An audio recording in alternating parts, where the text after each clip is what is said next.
Hi everyone, I'm Matt Stewart, Global Marketing Manager at IQVIA Consumer Health, and welcome to today's webinar, Driving Growth with HCP Activation.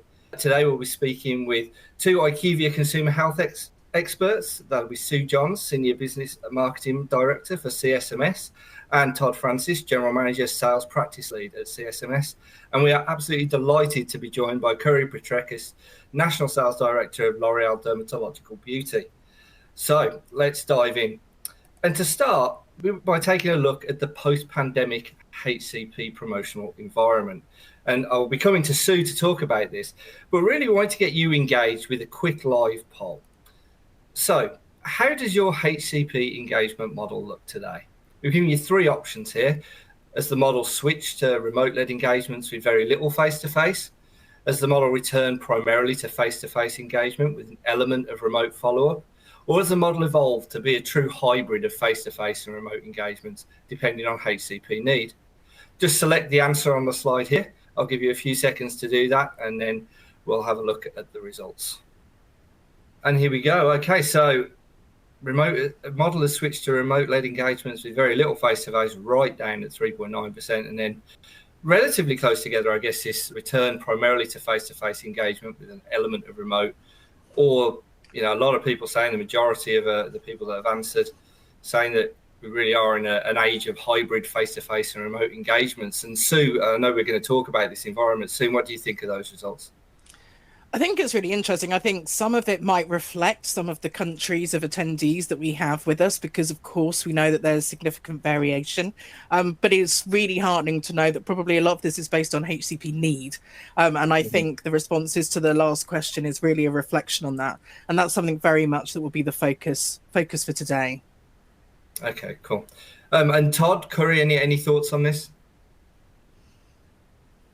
Yeah, good afternoon, everyone. It is interesting to see this move back to face-to-face engagement, but the importance of remote selling.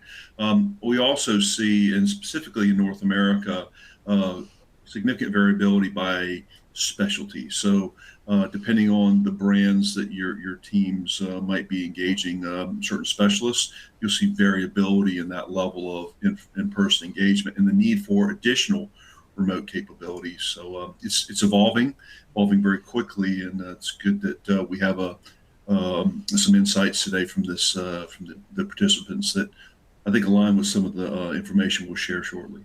Okay, great. Thanks, Todd.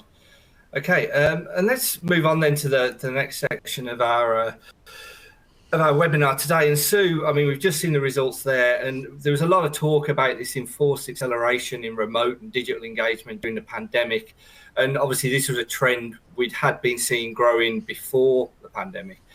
Are we seeing now then a kind of rebalancing that's happening? I mean, to some extent, but I think really actually that poll response really proved we're not in a kind of one size fits all situation or answer. We're dealing with different macro and micro environments. And to Todd's point, depending on category, for example, as well, or the HCP involved. Just to illustrate where we are. So this slide shows the split between remote in the dark blue and face-to-face engagement in the light blue. But we're excluding digital engagement such as pre-recorded or streamed content or emails, for example. But this shows us the latest MAT and the previous 3 calendar years. Just for background, this information is from Channel Dynamics. So that's IQVIA's proprietary online daily diary survey. It's around 30,000 HCPs across about 30 countries. And really what we're trying to capture is HCP's access to life science communication channels. We would process the data and we project it to provide sort of an interactive, indicative view by type of channel. We're just seeing some of the countries here, but in all of them, as you mentioned, Matt, you can see a small amount of remote in 2019. Interestingly to me, those who had its slightly larger presence at that time, so China, Japan, and the UK, we saw it firstly increase more significantly in 2020 at the start of the pandemic, but it's also not waned the same way as other countries. In fact, growing in proportion in China and Japan, but in all 3 of those countries that I mentioned, remote engagement still represents over 45% of the proportion of these 2 types. And I think there's a number of reasons that will be influencing that varying picture. Maybe Japan and China were more prepared for effective remote engagement. Maybe it's continued as part of a more structured omni-channel strategy, which we'll talk about to extend breadth and reach. But also the culture and traditional ways that business operate in some of these countries really do have an impact on the ease of being able to address remote engagement, the willingness to do it, and also adopting the different skills that are needed. I think probably the success that some people saw or maybe didn't see during the pandemic is also a factor. And we really can't discount the influence of other variables. You know, you've got regulations in some countries, content, which I'll talk about a bit more later, method of engagement, and as well, of course, the preferences of HCPs themselves. Yeah, absolutely. And I guess when it comes to the HCPs themselves, they seem to have, you know, from what we've seen, they seem to be welcoming this return to face-to-face interaction. But what I wonder, is it changed in that, is that only for certain types of information that they might want to get? I personally think it's kind of a bit, as I mentioned, it's equally based on HCP preferences in how they want to be engaged with. Though, of course, this will likely vary with the content and value proposition of the engagement, amongst other things, as you just stated. But on this slide, we're looking at an extract from the Channel Dynamics Preference Study. So this surveyed about 23,000 HCPs to get an insight into the channels they prefer. So we group them by face-to-face, remote, and we've introduced digital again at this point, and they're based on the individual types which are shown in the bottom right of this slide. But the chart on the left is showing the number one channel preference as a percentage of respondees. The very first bar on the left shows that face-to-face in the light blue remains the number one preference for around 65% of all global respondees. But as we've touched on previously, as we would expect, we're seeing country variation. So, for example, in the UK, it's 55% preference, but in France, for example, it's 78% preference. And we can't ignore the growing importance of other channels, and understanding how the HCP's preferences to optimize that engagement is for both them and you to get the most out of those. Okay.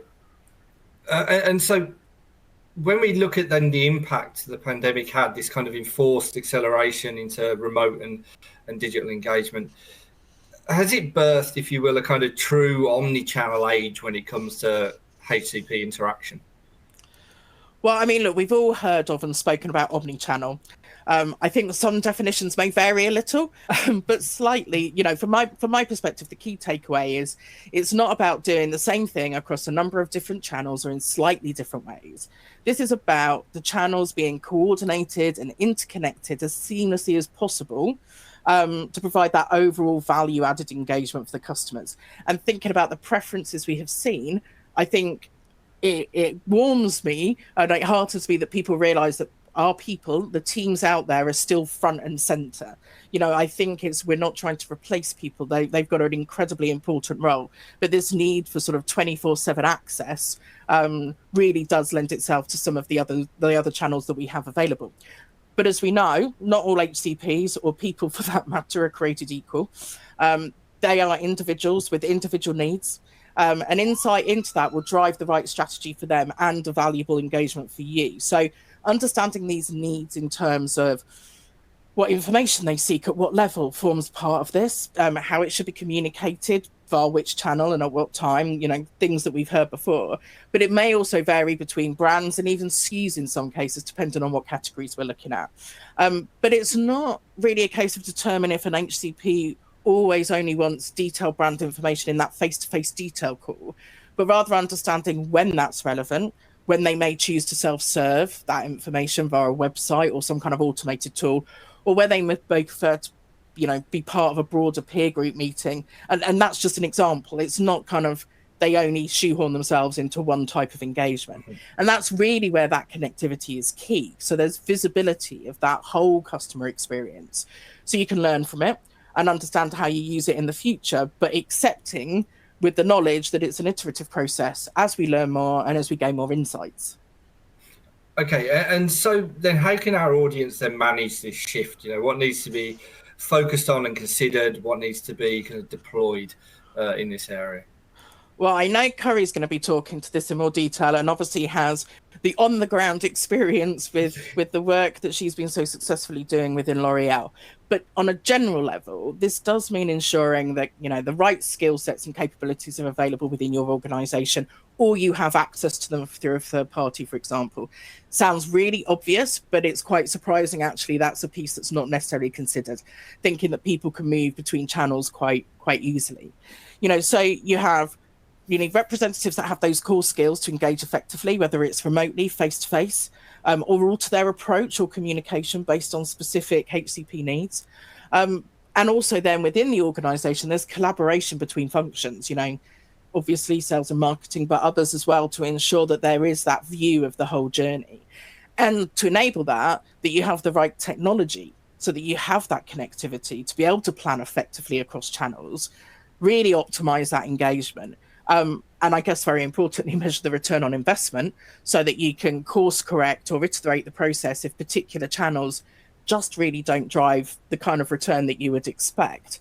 I mean, data and the insights it provides really can drive that activity across channels and customers, really supporting the guys on the ground, for example, if you think of things such as next best customer or next best order. But I guess for those of you who have attended previous webinars that I've been on, I'm going to make my point that I'm quite passionate about content really being king as well. It needs to be channel and persona specific to drive that personalized interaction. It's not equally consumable across these different channels. You know, it needs to be really clear in its purpose and value proposition. And again, might be stating the obvious, but there needs to be this really transparent management and change management process behind increased omni-channel adoption, you know, that supports both new ways of operating, but also the people that are in the mix of this, you know, to that point that people really are at the fore. And, you know, this is really essential because change management is only going to need to increase because our environment will continue to evolve. I mean, a future that we kind of foresee will be one where organizations that will lead with that constant innovation, you know, that customers will be engaged every day and at any time, and the all intelligence about your customer and your company and your brands will be at your fingertips, you know, and every customer will essentially be treated in a unique way, kind of like you've known them forever. Excellent, thanks, Sue. That's great. And I think, as Sue mentioned there in her last answer, I guess today Curry has been on the ground with this, has done the work in this area, and we're delighted to welcome Curry on the call to look at what success in this kind of omni-channel activation environment looks like. But by way of quick introduction, just want to play a short video really on a brand that Curry has helped navigate to tremendous success in the US. Hey, it's me, your dry skin. I'm craving something we're missing. The ceramides in CeraVe. CeraVe, developed with dermatologists, contains 3 essential ceramides to replenish ones I've lost and help restore my natural barrier. So I can lock in moisture and we can feel it long after. We're in this together. With CeraVe, we have what we need to stay protected. CeraVe, the #1 dermatologist-recommended skincare brand. Okay, Curry, welcome. Thanks for joining us today. I know when it was announced that you would be joining on this call, there was a lot of interest from the audience that signed up. And I think I'd like to start actually with one question that came in, and that is, when it comes to this new engagement environment we're in, what has been your kind of most powerful learning on driving Salesforce effectiveness, kind of having gone through and exited the pandemic like you have? Yeah, thank you so much. And thank you for the welcome as well on my role and having involvement in this omni-channel space. So I think, yeah, and a little bit about my background, just so you know where my knowledge is coming from. Many years in pharmaceutical and then 12 years with another consumer company, and now being with CeraVe 2.5 years. I've had the experience of seeing both the pharmaceutical, the consumer, and this really evolution of how we activate and engage with HCPs. Obviously, the pandemic has given us a very big opportunity to explore this even further. I would say the biggest learning we have had, both in my past role as well as this role, is the engagement of our sales force. You'll see in some slides I have in forward, is engaging that sales team from the beginning. And that starts as early as hiring in, recruiting individuals that have those skills with remote engagement. And if they don't have those skills, do they have the potential and the desire to want to develop those skills? And many, from what we've seen, if you approach it in that way, they actually feel more motivated at the end of the day because they now have skills that maybe they didn't have in the past. So some come to us with the skills, some come to us still needing those skills of how to engage remotely, virtually. But that has been our biggest learning. You can push any concept out there theoretically, but if you don't put the proper training and how to motivate that sales team around it, it falls flat. So we've done a lot of not just training our team, but then after we train them and we get them out there, really highlighting the various successes they're having and allowing them to really customize the approach in their territory. So what happens in one territory never looks the same as what happens in another territory in terms of what types of engagement they use, because it's really all about their specific HCPs and elevating on that customer experience. Okay, great. And I know when we were putting the content together with you for this presentation today, you shared with us a short little GIF on what your sales rep should be or your medical rep should be. So I just want to play that before we move on to the next question. I think it sums up exactly what you were saying there.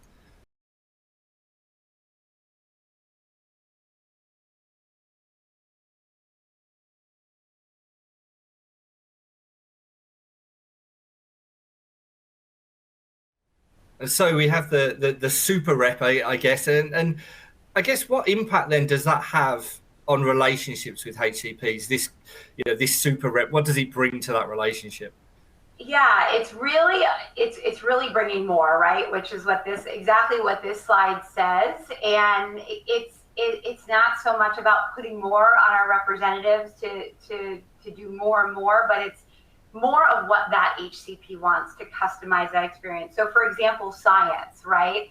Our old school presentation of clinical studies with a sales aid. Now it's, well, can we provide something prior to that engagement that will then yield that engagement to be more effective? We know they need science, but we also know they all prefer it in different ways. We've recently implemented segmentation as well as classification by doctor style. So that was really eye-opening for our representatives to see, because maybe they were going in with that same approach every time of detailing a clinical study or sending it via email, when that actual physician just wanted bullet points. So it sounds simple, but it's when you really start investing and engaging in the tools to understand that individual preference by HCP, it's enlightening to the representative, because maybe they were putting in more work than they actually needed to in terms of that example I just used with going through a clinical study.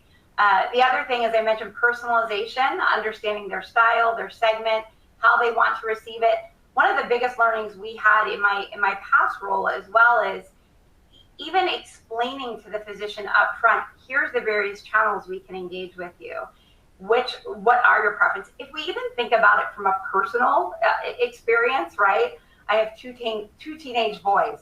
They prefer to communicate with me via text, right? And I know that from them sharing that with me, and various, sometimes I need to push it a different way, but if you simplify it to human behavior and how we like to be communicated with, we're only elevating that level in which how we show up with a customer. So it's also really, and just on this slide, impacted our reach. We are now able to reach more than we could via traditional face-to-face. I'll talk about it in a couple slides forward, but the introduction of an inside sales team that overlays our face-to-face team has also been extremely helpful, and that's been through our work with IQVIA as one of our sales partners.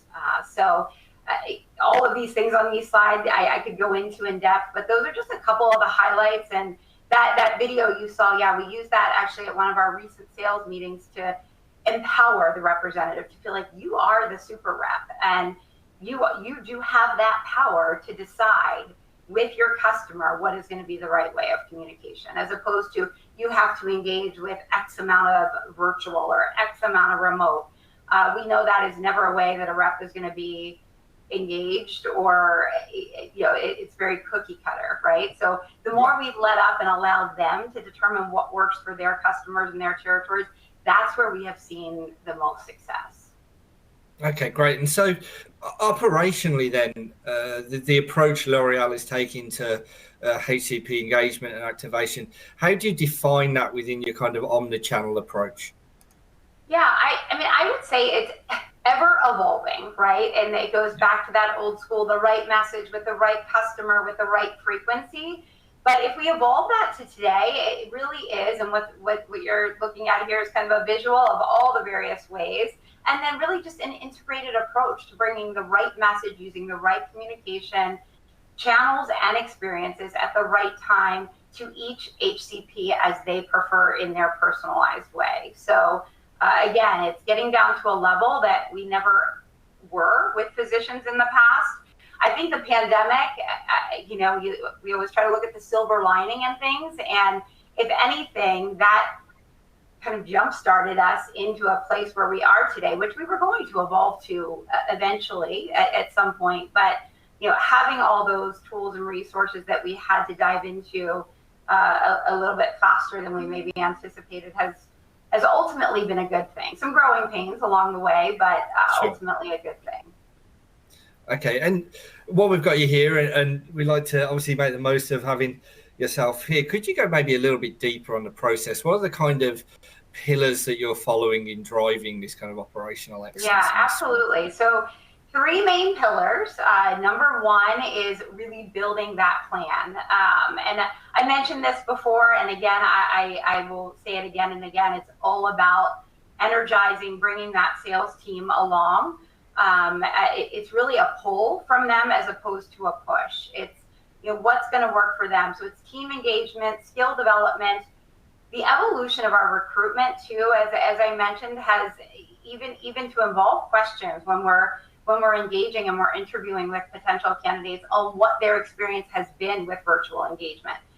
The one thing we've really enjoyed in our work with IQVIA is they offer an actual class on remote engagement. So when we're bringing sales representatives into our team that maybe don't have that skill set, we can send them to that class, and then they're up to date and up to speed on how they can engage. And I mean, it's everything from the basics on how to set up your computer, how to set up your background, things that we never thought about before with old school HCP engagement. Segmentation and classification, I mentioned that is newer more in a way. We're always doing segmentation and classification, but upskilling our model to now include feedback on how that physician wants to be communicated with. And then targeting OTC. This is something, being that we are in the OTC world, and I know share of recommendations is, I think there were some questions about that that kind of came in before the webinar, but really using those share of recommendations as a guide on who we are targeting and how we are targeting. So that's really that number 1 pillar is building your plan of action. And then number 2 is activation. So that's really the where, the when, and the how. Is it going to be in office, email, remote engagement? And then even thinking outside of what we do directly with that HCP, it's that 360 activation that happens around. It's the regional and national congresses that we attend. It's that inside sales overlay that I talked about, and then as well as our digital overlay. So bringing messages to physicians even outside and surround sound to where the representative is coming into that office. And then on that final pillar there is really just the ability to measure what we are doing. So yes, we are all familiar in most cases with Salesforce based platforms. But now it's even getting to that next level of extraction tools. So things like Power BI, Tableau BI, it's no longer just looking at our basic call per day, reach and frequency. It's pulling in how many times did we engage remotely? How many times did we engage through email or through digital? And we are starting to look at that, not down to the territory level so much, but more at a regional level to say, okay, we're seeing an uptick in this area and we performed this, this mix of engagement. So that's allowing us to really see what mix worked and maybe what mix needs some further elevation on. Sure. And so if we can just then drill down a little bit into these three pillars, if we talk across the three of them now, what would be the kind of key elements of each one that you'd pull out that really stand out as either something that's new to the organization that's really empowered it, or something you think is absolutely key and has maybe been overlooked before? Yeah, absolutely. So in this one, I highlighted it already to a degree, but is that segmentation component, which we are just beginning to roll out. But segmentation models I've been part of in my past life and current day, but where it's evolved to is it's no longer just how they want to be communicated to. Well, they're this style, that style, or another style, but it's how they want to receive information. So it's going to continue to evolve, right? So we know if we're sending out X amount of email or remote communications, and we're having an open rate of 20% by this particular segment, that's on the higher end for us, right? So that may be an area where we want to continue pushing remote engagement. So the representative has or will have some access to that information as we evolve into this process, but it's the same idea around segmentation, but just looks different in terms of what we're pulling from that. So I'd say that's probably the biggest and kind of new learning, in addition to what I've already said around skill development.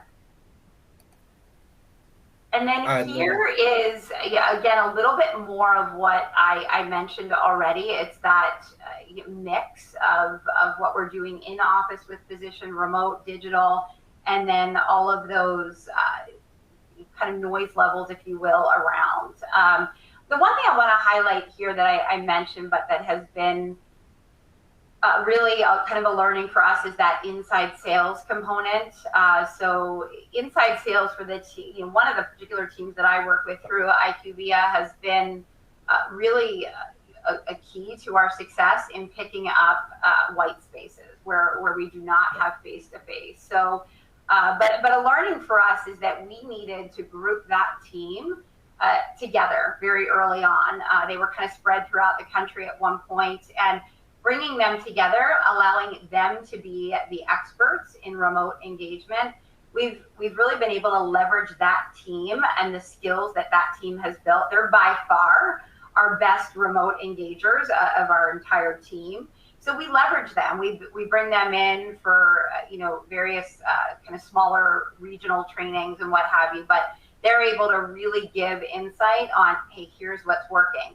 And even what was working during the pandemic may not be replicable today. It's different because now physicians are back to seeing as many patients as they were in office. So it's really having to adjust and stay very agile as we move forward in this process with OMNICHANNEL. But that is, again, it goes back to that skill building with the representatives, and this is a skill we never had 20 years ago. So again, that's the call out there, is for that inside sales overlay that we've really been able to work closely with IQVIA on and leverage their skills in that area as well. Okay, great. And then on measurement, something that myself working in marketing knows is crucial when it comes to making sure that the campaigns are having the impact that you want them to have. How about there? What's the kind of call out there, the real key aspect, do you think? Yeah, I would say for this, again, it's bringing the metrics down to a level that, it's that, we never want to paralysis by analysis, if you will, but it's giving metrics to the team that they can look at, that they can get their head around, and they can say, hey, what I did last quarter or last month really worked, and I'm seeing the results. And when I say that, it's meaning at a territory and a regional level, but it's giving them real live data back on, hey, I sent this many emails, this is the response I got. So we're not quite there with all of our sales teams in activating, on all channels in terms of email, text, digital, but we're getting there. But I'd say that the biggest learning here, and again, we've worked very, very closely with IQVIA on this as well, and they've been really a phenomenal partner in giving us the reporting sources that we need. And it's an evolution, right? We started out just using our Salesforce tool, and now we're at a point where, okay, that's giving us, a foundation, but we need more. And we need different ways to correlate the results, because there's so many different channels that we're working through in terms of communicating with our physicians. So, but again, it's you can overwhelm a Salesforce with data and information as well. So it's giving them the right amount of information at the right time. Okay, great. Well, thanks, Kerry. That was fascinating insight into the success of your business in this omnichannel age. And I think we'll go to Todd now, and hopefully we'll be back for the Q&A with you, Kerry, to answer some questions from the audience. But Todd, we've heard from Kerry there and Sue about how engagement has changed, and how best to set up for success. But why is it important still for consumer health companies, given the ease, I guess, that you can now speak directly to the consumer themselves, the end user, to continue to engage with HCPs? Yeah, I think what's and again, Kerry, thank you for your insights. Just fantastic story. What we can't forget is HCPs are also consumers, right? Yeah. And so when we speak to a consumer, we are also speaking to those professionals that can recommend therapy. Some of the research we've done shows the value of an HCP recommendation, which, by the way, includes pharmacists. And specific to dermocosmetics, the impact that a recommendation from a physician would have, a doctor would have, is quite remarkable. In fact, 19% of the consumers that were surveyed said that an HCP actually wrote a prescription for a consumer health product they brought to a pharmacist to have filled, which was an over-the-counter product. So this shows you the impact that appropriate messaging can have in driving recommended consumer therapies. In fact, the key to this, though, is it has to have the value has to be there, and oftentimes there's a medical reason for a consumer product to be recommended and used. And lastly, I don't want to diminish the importance of pharmacy. The pharmacists play a critical role in recommending to consumers, specific in dermocosmetics. We have other data with other therapeutic areas which show the value that pharmacists have. So omni-channel is incredibly important, and we have to be mindful of that as we put our go-to-market strategy in place. And let's not lose sight of the fact that the impact the HCPs can have on driving that consumer health recommendation. Yeah, and I guess as well, and ultimately these HCPs do have a big impact on that final decision to purchase as well. I mean, we see it here in the research. Yeah, absolutely. I mean, you have to be able to demonstrate there's proof of efficacy, right? That drives that drives it, right? If you can't do that, then obviously the value of the brand is diminished, and the brand promise can't be fulfilled. But the recommendation, especially with dermocosmetics by derms and HCPs, is a significant driver in consumers' desire to purchase dermocosmetics. And you can see some of the other reasons why, but HCP activation and is key to driving that recommendation for consumers. Okay, and we saw when we played the CeraVe ad earlier that it's key for brands in the healthcare space to be able to highlight that coveted number one recommendation from HCPs, whether it be specialists or otherwise. So how do you get in that position then to claim that number one recommended status? You're set up to win in the omnichannel age, but how do you then get to the point of substantiating that claim that you really want? Yeah, so there's ways it's done around the globe specific to North America.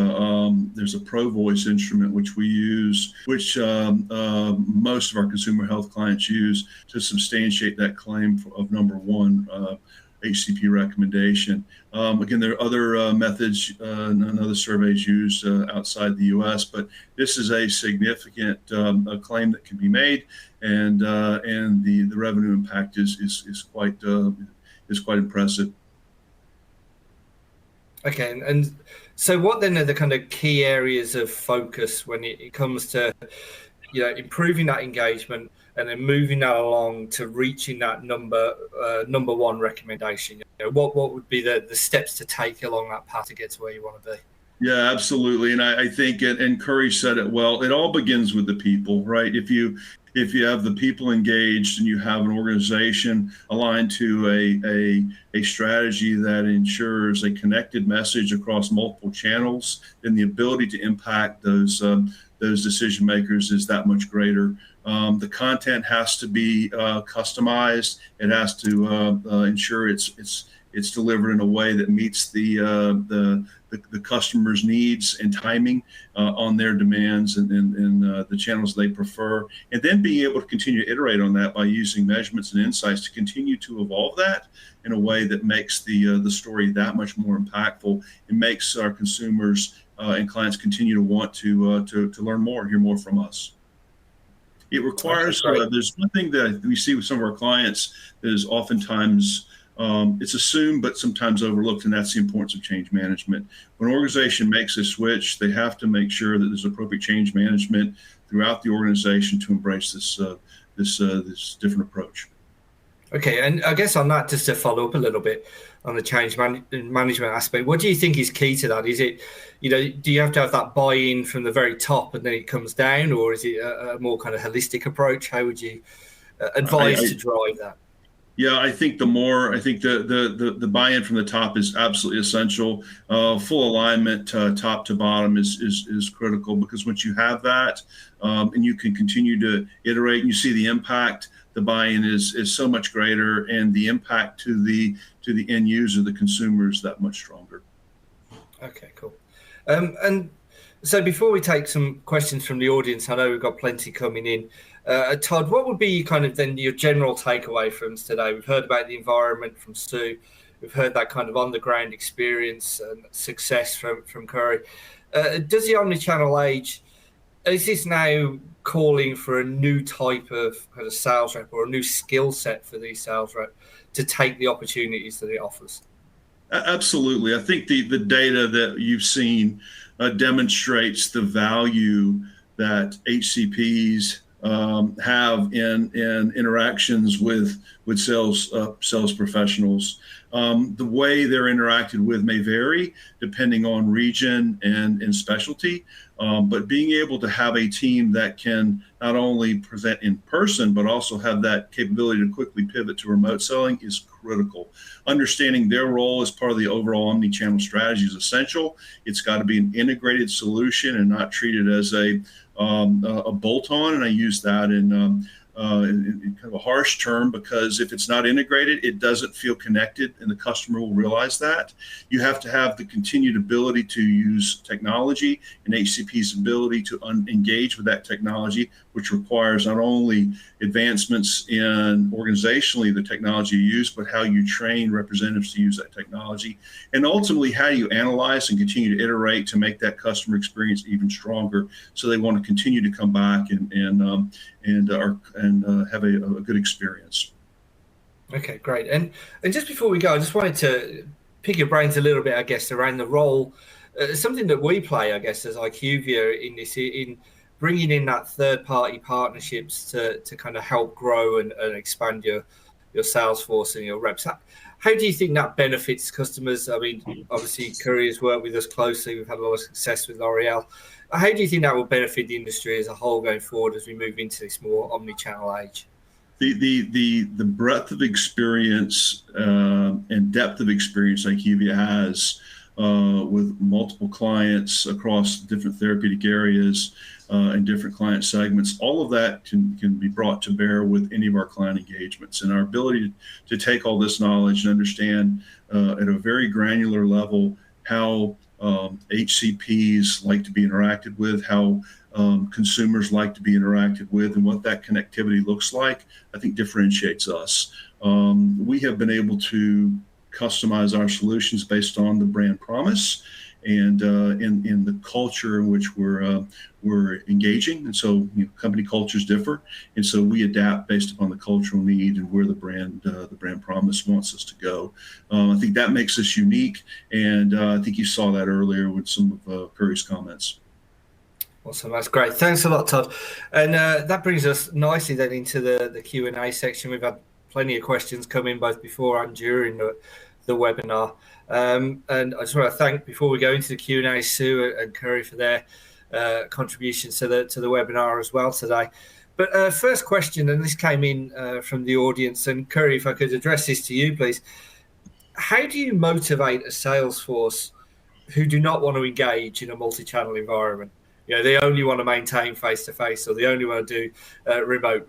How do you kind of motivate that sales force and get them going in the right direction?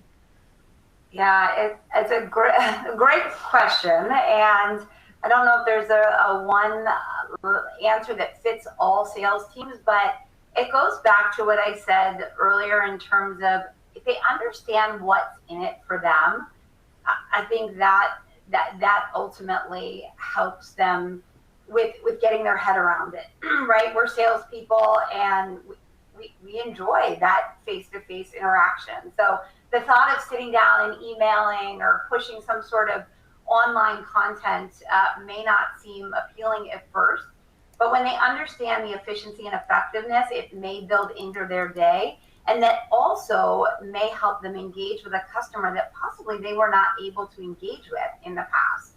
I think that's where we've started to see some kind of shift in folks getting their head around this. And I'll go back to that. We do have folks that call into some of our offices remotely. And in some cases, they were offices that maybe were not open yet due to the pandemic, or just not open at all to seeing a rep in person. Once we've engaged with them now remotely, they've been able to pass that position back to the face-to-face representative and say, hey, now they're ready to engage with you, but they may still want a bit of that remote engagement. So I think some of our face-to-face reps have seen that, wow, like the work that was done there before I got there was a remote engagement, and this is what got this position to open up. So, and again, efficiency and effectiveness in their day, and then ultimately that being able to drive more results. They're able to see more customers, touch more customers, and at the end of the day, that's going to drive more business in the territory for which they reside. That's great. Thanks, Curry. And Todd, one for you here, which raises an interesting point, especially as we sit here on a webinar. But do we have any data that the audience member asked on virtual fatigue? So are people getting a bit sick of sitting on webinars as we are right now? Yeah, I mean, it's there is preference data that we're starting to use. It's driving a lot of our segmentation and targeting. There I think 2 points amongst the many very important points that Curry and Sue made. One is segmentation and targeting has incredible value, especially when you include channel preference as part of that overall segmentation exercise. And once you've done that, Sue said content is king. And so if you have those two right, and you continue to analyze and iterate on those on both of those, then there's less likelihood of having virtual fatigue. And if there is, then you look at maybe a change in channel preference. All this has to be looked at in a more holistic sense to make sure that you're engaging with appropriate messaging, which content, but also the way that the client or customer would want that to be delivered. And again, that's the personalization piece, which we've seen this evolution. This the one-size-fits-all message we've talked about earlier, and sales representatives that deliver one-size-fits-all message. That's a thing of the past. So it has to be customized, and that will ensure more integrated messaging and less likelihood of message fatigue, especially in a virtual format. Okay, great. Thanks, Todd. And I think that leads in actually to another question that we've just had. And Sue, if I could bring this one to you. The question is, how do you create an environment that's two-way? there's communication with the HCP as opposed to just, talking at them. How do you create that kind of conversation, I guess, selling to them without kind of specific engagement, but more kind of collaborative, I guess, an approach. Yeah, and I think we've all touched at this over the course of this webinar, and it's around that value proposition, understanding that HCP, understanding their needs, understanding what value they're trying to get from the engagement. Quite frankly, it can always feel very push if the objective is only sat on one side of the fence, not the other. And I think this probably lends itself to the skill sets and the communication styles that continue to evolve, as Curry mentioned, in order to be able to get that close to the customer. Funnily enough, I think it kind of dovetails quite nicely into another question that I've seen come in as well about markets not being ready, some markets not being ready for an omni-channel agenda. I think kind of one thing to point out there is when we talk about omni-channel, that's probably how we connect it within our organizations to provide a seamless value engagement. I think probably mentioning omni-channel to a HCP will confuse them, to be quite honest. But it's about the fact that actually we are operating across a number of different channels already. Everyone online will have some content on YouTube or other types of marketing or other on-demand content, etc. And we're talking about pulling it together so you get to understand what your HCP needs. And I think that really then circles back to that question about building that environment.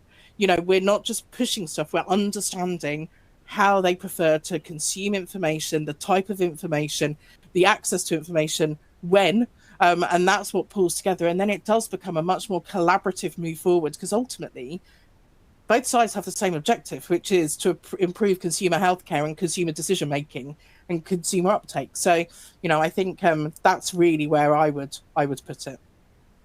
Okay, great. Thanks, Sue. I think, again, we've got a real theme coming through these questions. It very much leans on this side of communication and content. And Curry, if I could come to you with this one. Among all HCP engagement formats that you've employed at L'Oreal and in your role, which format has moved the needle the most in recent years, do you think? Yeah, thanks for that question. I saw that come in several different formats here. And I don't like to give this answer, but it's really not it really depends on the physician and their needs. As I mentioned, earlier, that remote engagement that we see with an inside sales representative, whether that be on the phone or via a remote call, we have seen a lot of success with that. That being said, email, we're still working through that channel and what exactly that looks like. That can be successful. I think that the thing that we've learned with that is you really have to not sell it in with that. The HCP has to understand what the value is going to be for them. I remember in my past role, we went out and, it was kind of, the pandemic was upon us, and it was like, go get all your HCP's emails so we can email them during this time. And it didn't go well because honestly, we hadn't trained our representatives to be able to convey what the value was going to be. We were only going to email them when it was specific to the call we were going to have with that physician or after that call. It was not mass email going out. So we've seen success with the email channel, but you have to really adjust to the needs of the physician as opposed to mass emailing out. And then I would say the other, the remote engagement, whether that be via phone or video virtual call. Okay, great. Thanks, But it really, again, not to belabor it, but it really does depend on the physician and the market and what they're going to be willing to accept. I think omni-channel is a big buzzword right now, right? If we talk to our HCPs about omni-channel, they're like, everybody's talking to them about it. But it's like, hey, doctor, we just had a great conversation on this new clinical. I'd love to send you a quick email, just follow up, bullet pointing that. If it's served up in a way that is palatable by that physician, is going to bring them value, that's where we see the most success, is when it's personalized, like that simple example I just gave. Okay, great. Thanks, Curry. And Todd, just one for you that's coming, I think. How then do you quantify the business impact of kind of digital touch points or channels versus the other channels? Yeah, we've done some interesting work with clients around the globe, focusing specifically on this question. And there's there's the in-person impact of a sales professional, which I think has been largely proven and reinforced and documented over the years. What we're seeing, though, in the past 3 years, this evolution of alternative channels of promotion. We're now having enough data that's starting to inform the value of each of these channels and where some of the trade-offs can be made. And as part of a broader segmentation exercise, you can understand that maybe you don't need to have this many personal interactions because we see that an HCP responds favorably to this channel. And so some trade-offs are now being able to be made, which have financial implications and can realize even greater return on investment. So we're doing that now. It's the more we integrate these new digital channels, these new this broader omni-channel strategy into our promotional mix analysis, we're seeing even more precision in what a trade-off should be from a personal and non-personal promotion and the impact of each.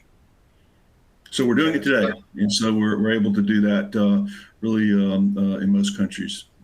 So we're happy to help. Awesome. That's great. Thanks, Todd, for that. And I think, yeah, well, time to start wrapping up now. And I think on that point as well, you know, what Todd's just mentioned there, if anyone in the audience wants any more information on what they've heard today, please reach out to Sue or Todd, whose details you can see here. And I want to thank them both for their contributions to this webinar. It's been a superb session. And of course, I really want to convey our special thanks to Curry for joining us today. To provide that real in-depth, on-the-ground insight and experience with what we've been talking about in real time in the US, and really grateful for taking the time and the effort to come and join us today as well. There is a feedback survey that you'll see on your console. Please fill that out. That would be great. It's really helpful for us when we come to create more webinars like this today, and also, you know, any views that you have on the translation services that you may have used today. If you've done that, please let us know how that went and how they worked. And then also, please visit IQVIAconsumerhealth.com for any more information on the capabilities that we offer from concept to consumer. And with that, I'd like to say thank you for joining us and have a great rest of your day. Thanks a lot, everyone.